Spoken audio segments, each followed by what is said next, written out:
যাচ্ছি। আমি আমার মন্ত্রী মহোদয় দুজনেই আমরা ঢাকায়ও বিভিন্ন বাজার প্রদক্ষিণ করেছি। আগামীকাল কুলিয়ারচরে আমরা আগামী পরের দিন কিশোরগঞ্জের বাজারে প্রদক্ষিণ করবো এবং টিসিবির চেয়ারম্যান সাহেবও পরশুদিন কিশোরগঞ্জে আসবেন। আমরা সেখানেও বাজার প্রদক্ষিণ করব এবং কিশোরগঞ্জে আমাদের টিসিবির পক্ষ থেকে ট্রাক সেল আছে। ট্রাকের মাধ্যমে যে আমরা সেল করি ভর্তুকি দিয়ে, সেই সেলটা কিশোরগঞ্জে অব্যাহত আছে।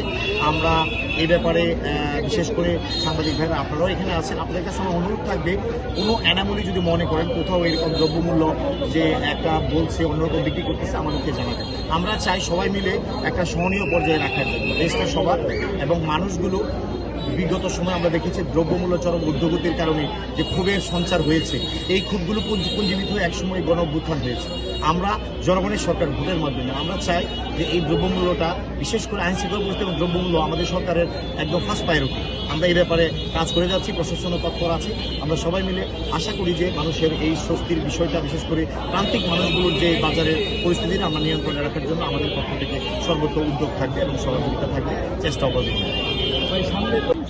আমাদের পর্যাপ্ত মজুদ আছে। আমি বলেছি আমাদের ইতিমধ্যে কিশোরগঞ্জে 5টি ট্রাক দিয়ে আমাদের এটা কার্যক্রম চলছে। আসলে টিসিবির কার্যক্রমটা জেলা ভিত্তিক হয়তো, সে কারণে কিশোরগঞ্জে এটা চলমান আছে।